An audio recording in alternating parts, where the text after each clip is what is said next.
Open a shoebox right now, and there's a good chance you'll find it. A layer of thin, delicate paper wrapped around the shoes, tissue paper. You pull it apart, the shoes appear, and you toss the paper aside without a second thought.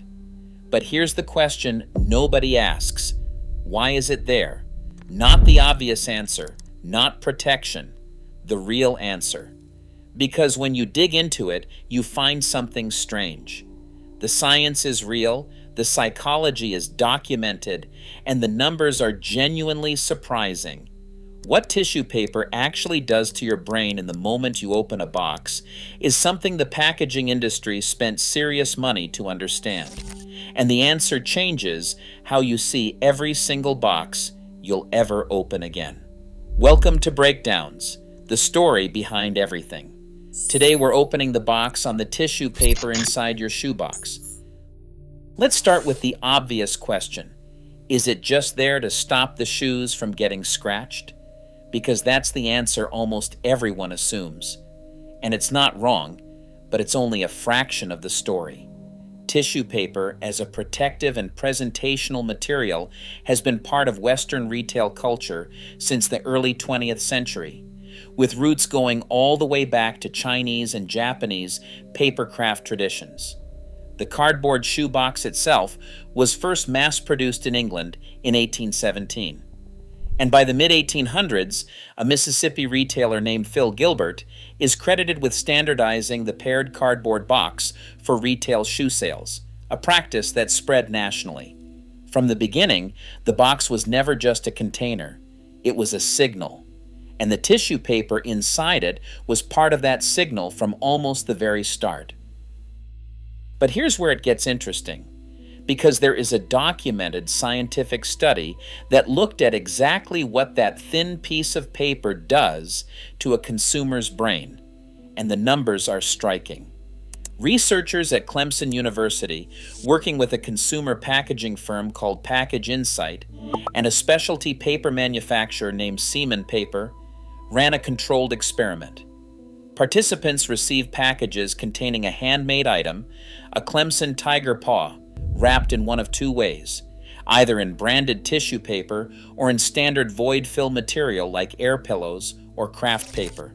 That's it. Same item, same box, different wrapping.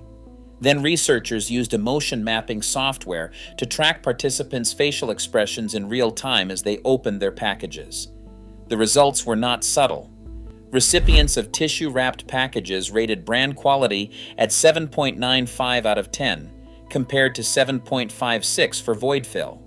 Package quality scored 8.29 versus 6.99. And at the moment of opening, the unwrapping moment itself, tissue paper triggered 47% more positive emotions than the nearest competitor material. 84% of participants said their unboxing experience was improved.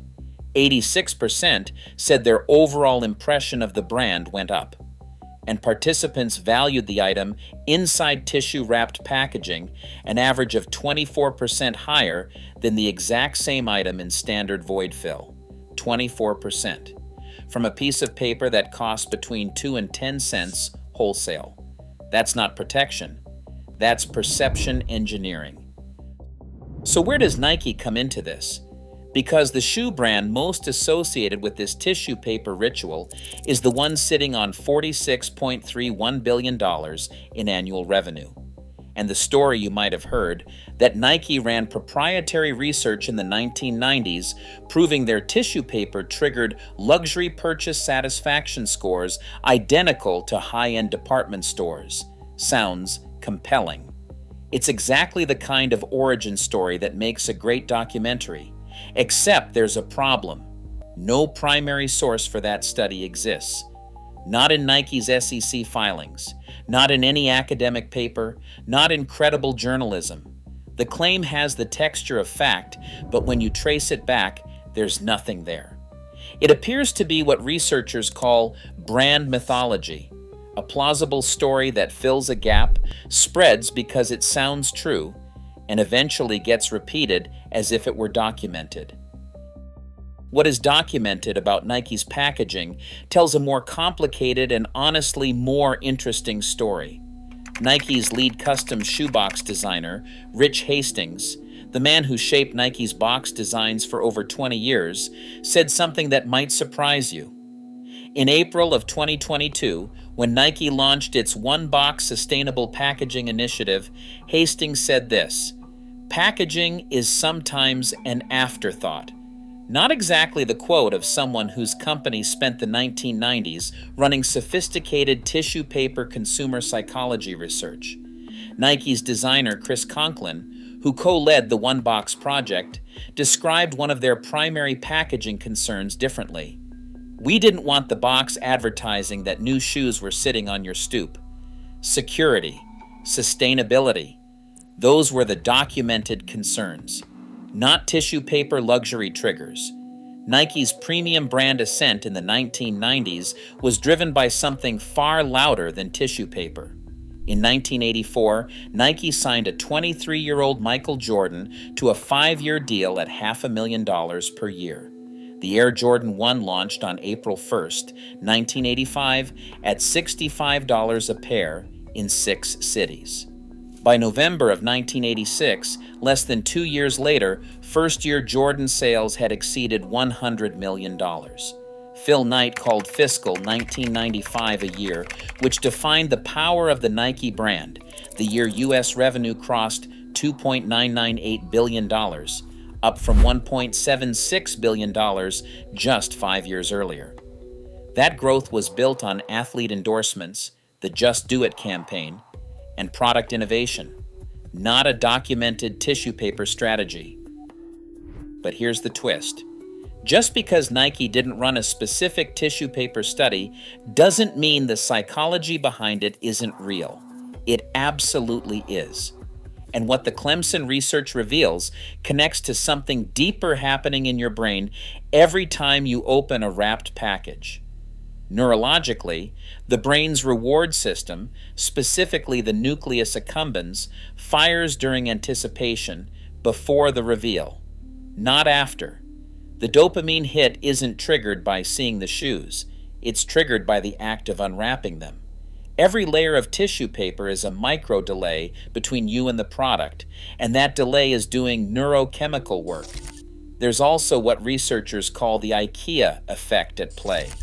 When consumers perform small, deliberate physical actions, pulling ribbon, lifting a lid, peeling tissue, they unconsciously assign higher value to the object they're uncovering.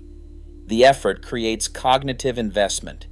The brain resolves that investment by concluding the product must be exceptional. A 2-cent piece of paper is quietly telling your brain the shoes inside are worth more than they would be if you just opened the box and found them sitting there. Seaman Paper, the Massachusetts manufacturer that supplied the Clemson study and serves what it describes as numerous top global athletic and dress shoe brands, understands this exactly. Their marketing language is precise. The perceived value of a package, product, and brand were all higher among package insight study participants when tissue paper was used in packaging. They sell tissue paper, but they're also selling the science of how that paper performs. Now here's a wrinkle in the tissue paper story that almost nobody talks about. The protective case for tissue paper has a significant asterisk. Because the paper you find in most retail shoeboxes, including athletic shoeboxes, is not acid-free. Standard tissue paper contains lignin, a natural polymer that makes paper acidic as it breaks down.